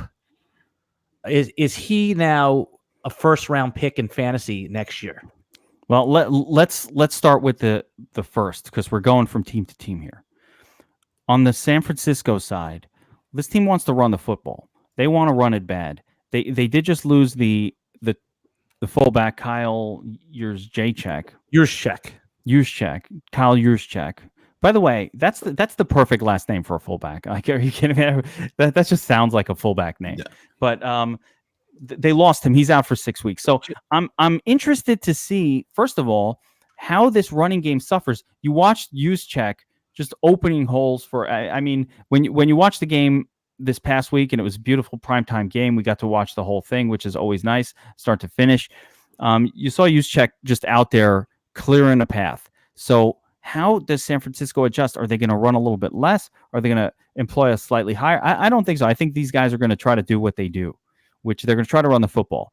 So that should be interesting. They're going to give it a shot with Breida. Coleman and Breida, 1A and 1B. I didn't see one guy favored. And even when that was going on, Raheem Mostert came in. He came in a lot in that fourth quarter when the game was out of hand.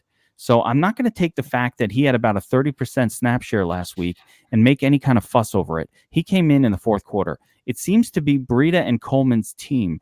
Between Breida and Coleman, the only real difference was Breida got a little bit of passing game work, but also he broke that 83-yard touchdown. Other than that, Coleman was out there quite a bit. Breida does that, though. It's not like you could say, oh, it's like the Leonard Fournette. Oh, he broke that touch, and that's what that long run, that's what saved his day. Breida does that. Yeah, that's fine. And so both of these guys are similar in salary. They're both cheap. Neither one feel like a safe cash play to me, just because of the split here, and the salaries are a little higher. If I had to choose one in cash, I'd probably go Coleman just because he's a little cheaper, and just based on the salary level exclusively, that's how I would go. But this San Francisco running game is legit. They're going to keep pounding at it. Expect them to keep doing that every single week. If it can be slowed down, looking at the rest of the San Francisco, you already talked about Pettis being trash. The whole receiving core is pretty much untouchable for me. I can't get down with any of them. The volume is too low.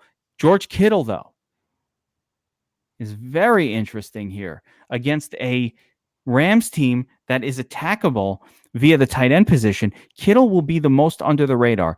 Ertz stands out a little bit. Hooper stands out a lot.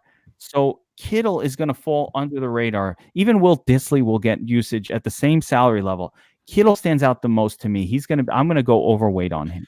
Now you talked about that Juszczyk is the best name for a fullback. On the Ram side, Brandon Cooks would probably be the best name for a chef. But is he out with a concussion this week?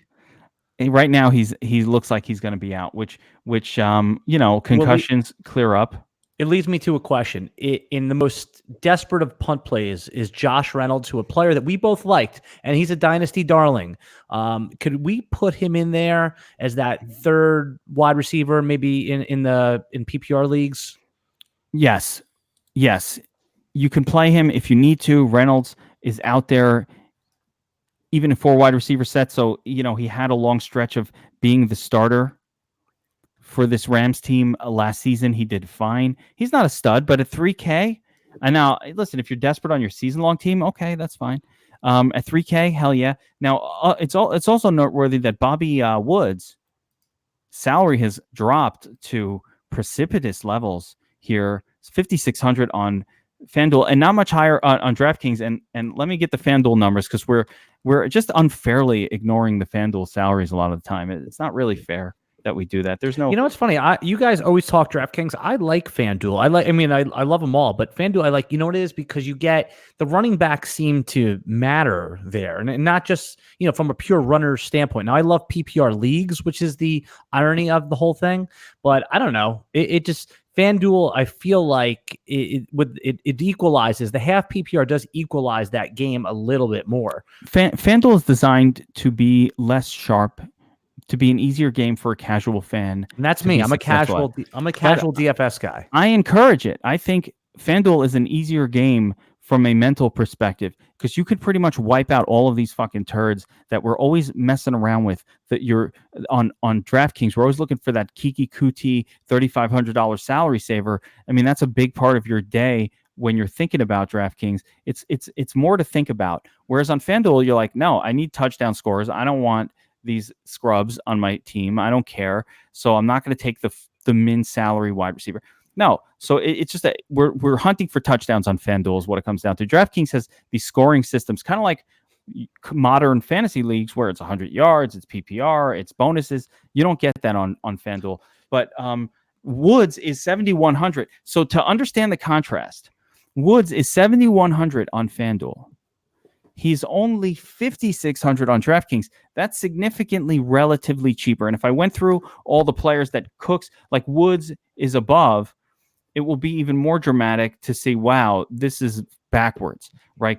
Tyler Boyd is significantly cheaper than Robert Woods, as is Tyler Lockett, as is, Fitzgerald, where they're the same price. Fitzgerald is almost 1,500 below Woods. So there's a big difference in salaries on FanDuel and DraftKings, and Woods is definitely the guy I'm interested in on DraftKings, even more so without, I'm borderline thinking he's a cash play. Good analysis right there. We're going to buzz through this game. Yes. Tennessee at Denver. Let's go for this one since we're running short on time. John's going to rip through this one. Tennessee is at Denver, -2.5. Denver's a home favorite. And then, Geek, if you could just hit on the key players quick. We got 3 games to cover, and we're a little bit over. Yeah. So, John, talk to me about this one a little bit, and then just throw it right to Geek. Yeah, real quick, 75% of the money is coming in on Denver. And as you alluded to, this is looking like a dog of a game, as the total is 39, with 85% of the money coming in on the under. So everyone kind of on the same page there. Thanks. That was quick. And Geek, when you talk about these players right here, please don't forget to talk about Courtland Sutton, who I've been tweeting out about. If you're in a dynasty league, you need to go get him. He is wide receiver 12 on the year right now. I wouldn't mind offering a first and second round pick. What seems like an overpay today may not be tomorrow. I'd rather have Courtland Sutton than Stephon Diggs, Odell Beckham, any of these in dynasty at this point. Okay. That's big. Yeah, I like Courtland Sutton in the spot. Listen, Tennessee's not the team that gives up a lot of fantasy points to anybody, so bear it in mind. This game is not attractive, but you don't need a ton of scoring to happen for Courtland Sutton to have a good game. Manny Sanders, fine. Neither of these guys are going to be primary targets for me. I don't like anything going on the Tennessee side outside of Derrick Henry, who, he's a little too expensive for me to be interested in him, but he's probably going to score a touchdown like he does every week. And Denver is susceptible to the running back position, clearly. That's it for this one. Not much to talk about. I don't want anything to do with... You're on mute.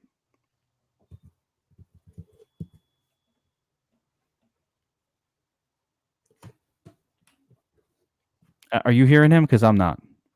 Not getting you there. Yeah. Sorry about that. I was just going to ask you real quick before we moved on to that one. Is Philip Lindsay in play?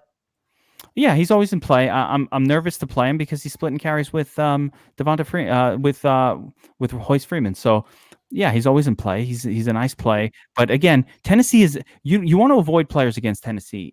That team just does not produce opponents score well. It just doesn't happen. So for me, I just have a general rule: don't play guys against Tennessee. Fair enough. Moving on. Sorry, go ahead, John. No, just Sutton has been almost matchup proof right now. So yeah, and I'm with you with Sutton. So go ahead. Imagine when they get next a real quarterback. Real quarterback. Yep. Not Joe, slow Joe Flacco. All right. Moving on. Dallas is going to go visit the New York Jets. Sam Darnold's spleen is feeling good. Big bummer that Chris Herndon suffered a hamstring injury. You have to be very careful and supervised while running those routes, Chris Herndon. He was running unguarded routes. I mean, you have to be careful with these off-field activities, right, John? How the hell does the guy I've been waiting for all year coming back get a hamstring injury in practice? Talk to me about the betting angles. There's no way I'm touching these New York Jets. I don't care if the line was 10. Yeah, the seems to be a confusion among the public here, as it's 50-50 on the -7.5 with Dallas. But maybe the public, when I say the money is 50-50, but the public might be coming in here fairly heavily because ticket-wise, it's 75% of the money on Dallas. So maybe what's pushing it towards the 50-50 on the money is some sharp action. If we look over at the total, it's 43, opened up at 44, so kind of on the low range of this slate. But the money is coming in pretty heavily, 88%, with 77% of the tickets on the overside. So maybe they're expecting a nice rested Sam Darnold in this one. As we see in the chat there, it says Darnold is 0.2% owned, and for good reason. Geek, I saw you twitch a little when I told you our man Chris Herndon already suffered a hamstring injury. Was I breaking news to you right there? I wasn't aware of that, but then I had this thought of how you going to get fired on your day off?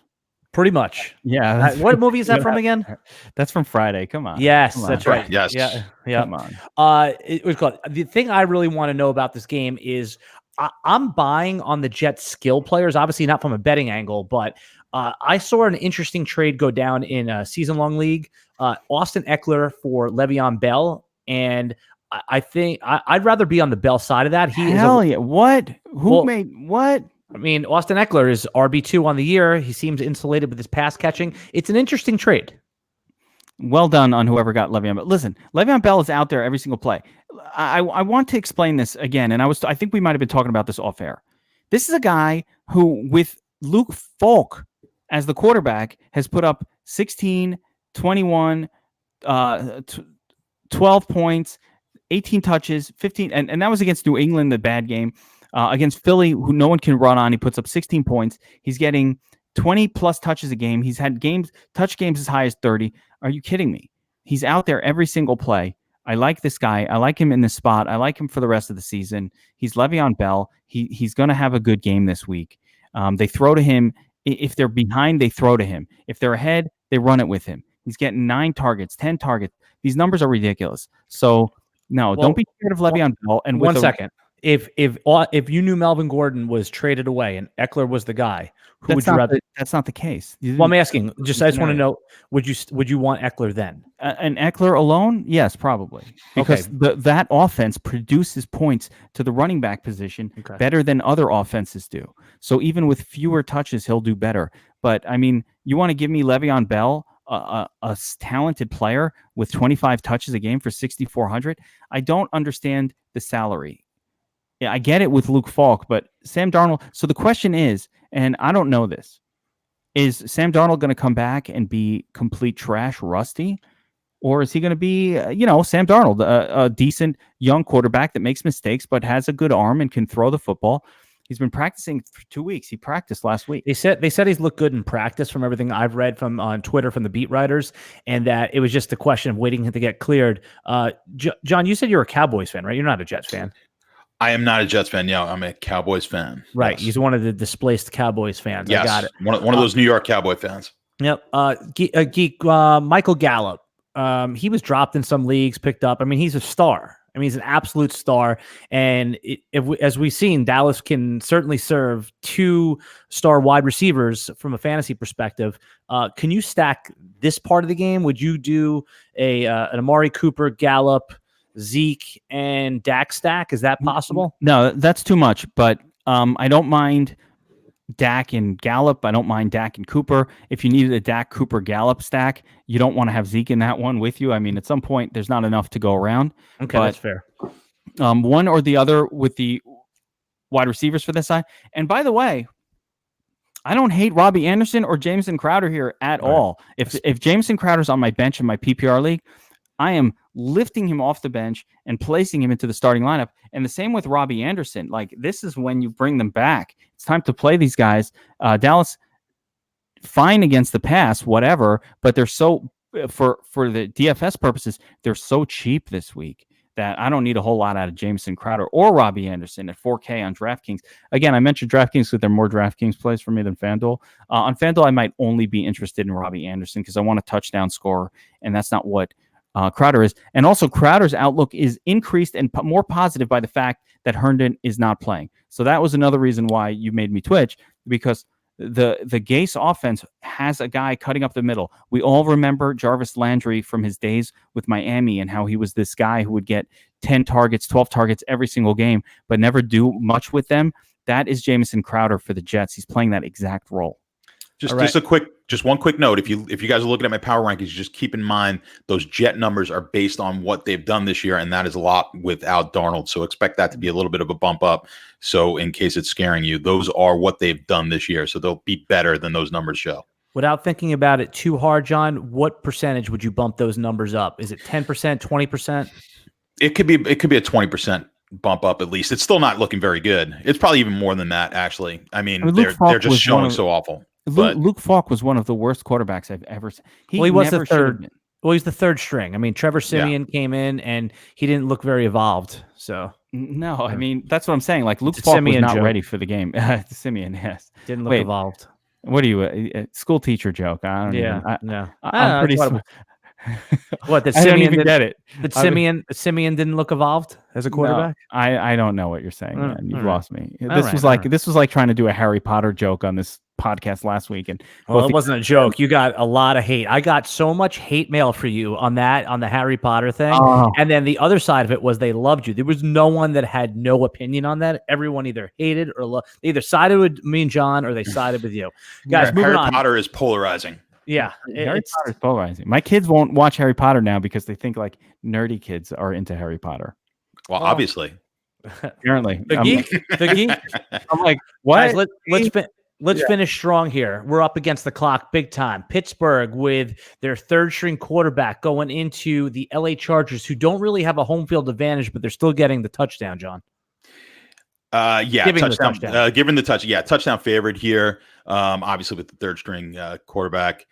61% of the money on the Chargers. Similar percentage we're seeing on the tickets. So that looks like the public kind of likes the Chargers in that one. Then we look at the total; it's 41. Obviously, with the backup quarter, and they haven't done anything with the third string quarterback. They didn't do much with the backup quarterback. Quite frankly, they didn't do much with Ben Roethlisberger either. It is down to 41. This is another one of those low totals on the board. We've got like three or four of them this week that are kind of low, but the money is coming in on the under 55%. Not a huge difference there. Tickets are actually on the over 59%. All right. Yeah, that makes a lot of sense. I don't know what to make of that game from a betting perspective. It's probably a stay away from me. Geek, I just mentioned Austin Eckler. He's quickly become one of my favorite players in the NFL. He wears my favorite number 30, which used to be an unpopular number. Now Steph Curry in NBA has made it popular. Do you like him still? He's being insulated by all that passing down work. I mentioned last week he would be wide receiver 11 if you took away all his rushing stats. He's just been unbelievable, even with Melvin Gordon there. Yeah, I mean, unless it's a showdown, I'm not going there. The salaries still haven't come down enough to entice me on a part-time player. Gordon will get more and more work every single week, so I think that's a diminishing return. That's why I like that trade your friend made for Bell. And in terms of this game, there's not a lot of DFS angles at all. I mean, Chargers defense is the most interesting DFS angle here that I'm looking at. Outside of that, it's a real shit show because you can't really trust these Chargers running backs. There's two of them. They're going to split a lot of the points. You can't trust their wide receivers because there's a bunch of them now with Mike Williams and Keenan Allen, and maybe they're not going to need them in this defensive smash game that's coming up. So, I want their wide receivers when their opponent is going to be able to score. I don't really see how Pittsburgh is going to be doing a whole lot on offense here, or I don't expect them to. So, and now some other issues with the Chargers. They lost their left tackle, I believe. And so their offensive line is being shuffled around like crazy right now. It's not a good situation.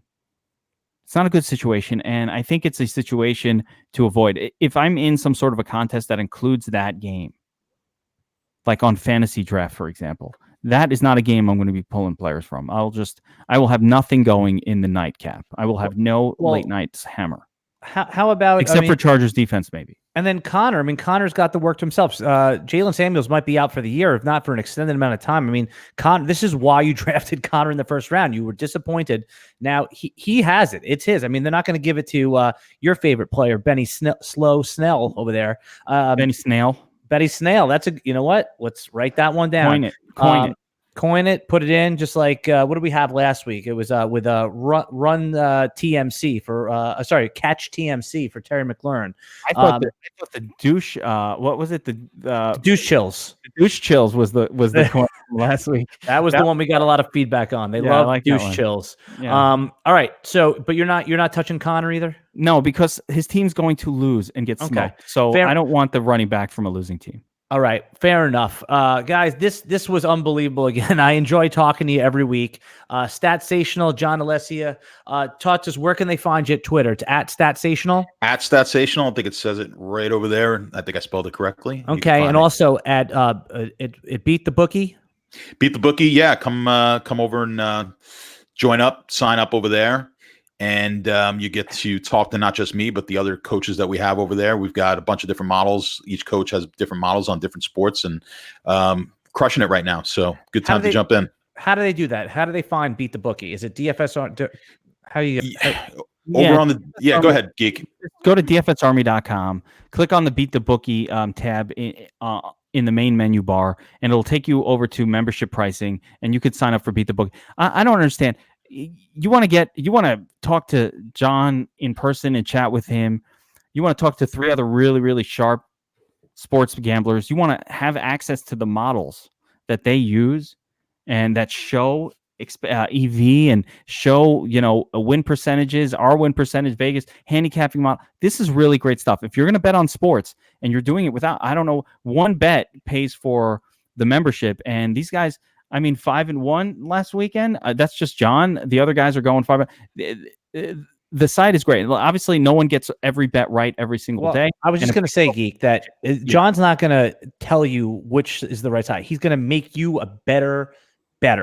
He is actually, he doesn't say here, anyone who just sells picks, John can back this up, is a fraud. Anyone says that here, I have the magical picks, is a total fraud. What John does is his team teaches you how to think about these games and become a more optimal player. Do I have that right, John? That's my goal. My goal is to have these guys be able to not just follow the games that we're picking, but to be able to do it on their own and use a lot of the techniques that we use. So, and I was just telling the guys in the chat, a few guys were asking me, they were asking me if I wrote a book, in which I have not, but I probably could put a book together with a lot of the articles I've written over the years. But we are putting some courses together. I do have a beginner's course for those who are new, and we're going to get that over on the site, and then we're going to work on some more advanced stuff. So it's a good time to get over to Beat the Bookie. And like I said, if you're at all interested in sports betting, you get to pick the brain of some pretty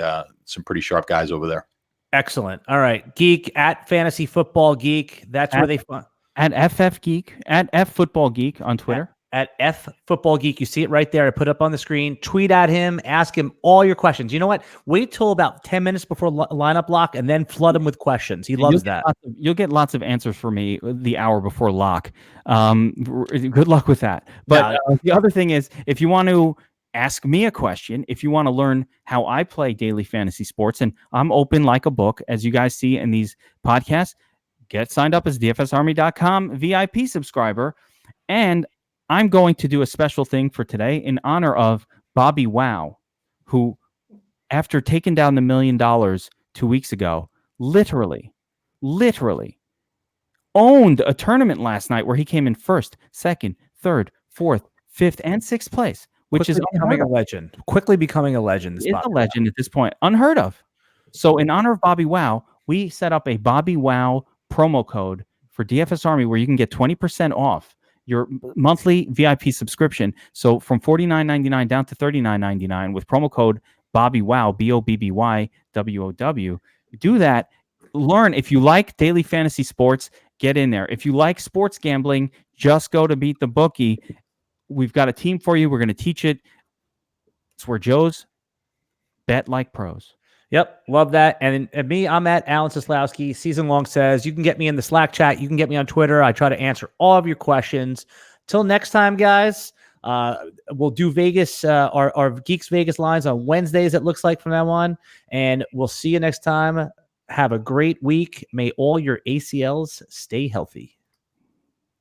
Take care, guys.